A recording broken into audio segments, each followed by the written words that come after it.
¿Qué tal? ¿Cómo están? Aquí estamos con ustedes en una sesión más del módulo de Seminario de Investigación 3.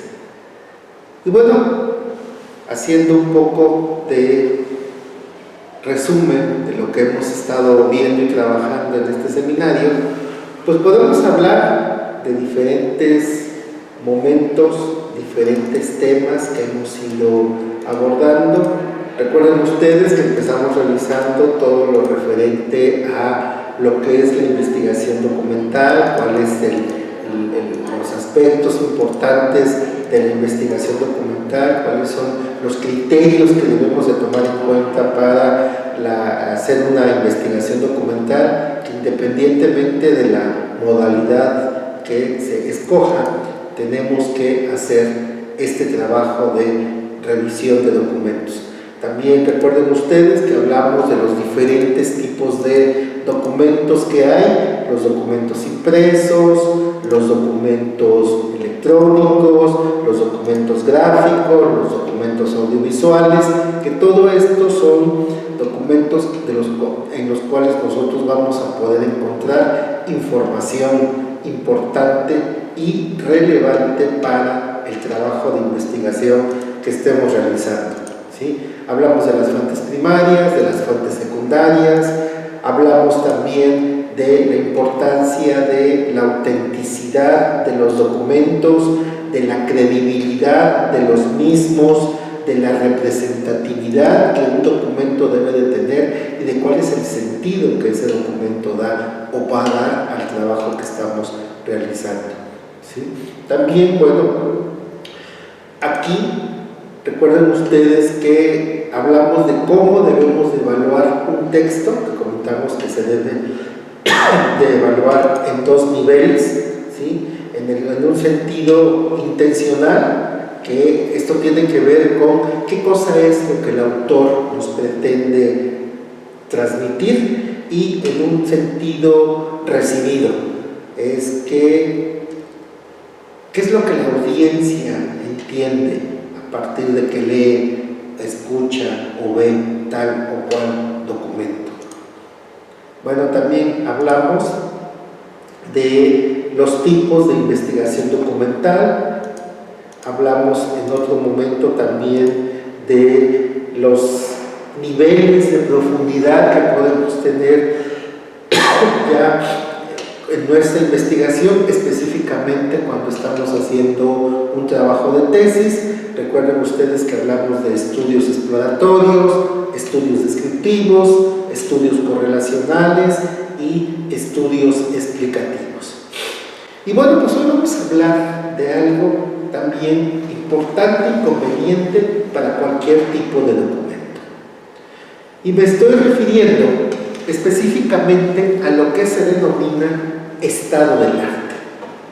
Seguramente, compañeros, es un concepto que ustedes han escuchado en algunos otros momentos de este seminario o de otros seminarios, lo hemos manejado. Anteriormente, al estado del arte se le conocía también como antecedentes, pero hoy vamos a hablar un poco más acerca de este punto.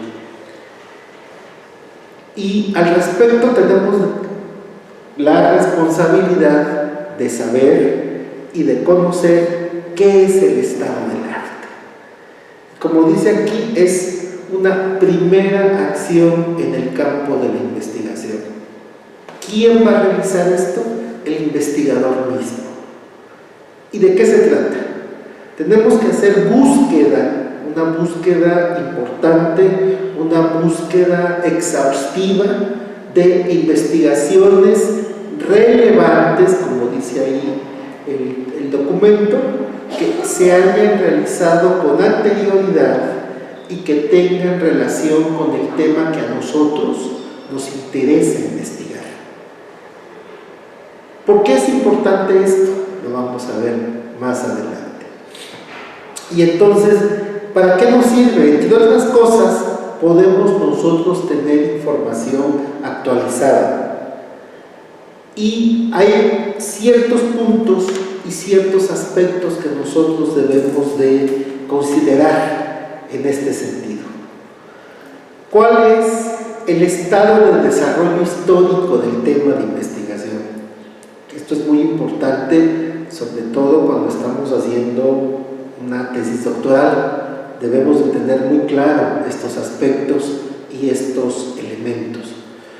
¿Cuáles son las tendencias teóricas existentes respecto del tema que estamos investigando o que nos interesa investigar? Y un tercer considerando es delimitar y determinar, hablando en términos de tiempo, el periodo en el que vamos a desarrollar el tema. Recuerden ustedes, compañeros, que toda investigación tiene una fecha de caducidad, por así decirlo. Y nosotros como investigadores tenemos la obligación, la responsabilidad de determinar esa fecha de investigación. ¿Sí? Es algo que no podemos dejar pasar. ¿Sí? Recuerden ustedes, mi investigación abarca de tal periodo a tal periodo y vamos a trabajar con lo ocurrido en ese lapso, en ese periodo de tiempo. Esto es importante conocerlo y tomarlo en cuenta. Y bueno, siguiendo con este tenor, hay algo que nosotros también debemos de hacer cuando estamos trabajando esta parte del estado del arte.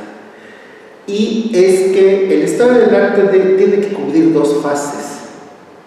¿Y cuáles son esas dos fases? Bueno, la primera fase es la fase heurística, la parte heurística de la investigación. ¿Y qué es esto? ¿A qué se refiere? Bueno, pues es cuál es la técnica que nosotros vamos a utilizar para hacer esta búsqueda. Eso es importante. ¿Cuál es la técnica? Vamos a hacer una técnica en donde vamos a estar buscando información de investigaciones realizadas, por ejemplo, en bibliotecas buscando tesis, en centros de investigación buscando reportes de investigación. Ahora, aprovechando la tecnología, podemos accesar en algunos casos, no en todos, pero sí en algunos, a centros de investigación que ponen a la disposición de manera gratuita de sus bases de datos y los cuales uno puede ingresar a checar a ver qué se ha hecho. Esa es una manera esa es la forma heurística. Aquí, compañeros, es conveniente e importante la recopilación de toda fuente de información y, si es posible, también de todo tipo de fuentes, que no nada más sean documentos escritos o impresos o documentos electrónicos. También podemos incluir documentos visuales y audiovisuales. Recuerden esto también, porque esto nos va a ayudar a tener más elementos para el trabajo que vamos a desarrollar. La otra fase es la fase hermenéutica, y esto ya tiene que ver con el trabajo del investigador mismo, porque aquí nosotros tenemos que echar mano de nuestra capacidad de describir, interpretar y explicar los textos que hemos encontrado y que nos van a servir. Repito, son tres cosas. Tenemos que describir, tenemos que interpretar y tenemos que explicar. Esto, sobre todo, para los compañeros que decidan trabajar o que ya decidieron trabajar por la memoria, ¿sí? Recuerden ustedes que ahí trabajamos una cuestión documental, por la tesina también, ¿sí? Aquí estos elementos son muy importantes y que no pueden ni deben quedar fuera del esquema de. Hay algunas preguntas que nos pueden ayudar a lograr lo mencionado anteriormente. Son preguntas muy sencillas que si nosotros nos hemos ido enterando y empapando del tema que nos ocupa, nos va a resultar muy fácil responderlas. Y fíjense, ¿qué problemas se han investigado relacionados al tema? Forma de cómo se ha definido o se han definido dichos problemas. ¿Qué evidencias empíricas, teóricas y metodológicas se han utilizado? ¿Cuál es la producción bibliográfica, documental, fílmica u otra referente al tema? Esas son preguntas que debemos de hacernos y que son preguntas que van a orientar nuestro trabajo. Son preguntas que nos deben de servir de guía para esta parte que mencionamos anteriormente. Y además son preguntas también que nos van a dar pauta para los aspectos fundamentales del tema que estamos investigando.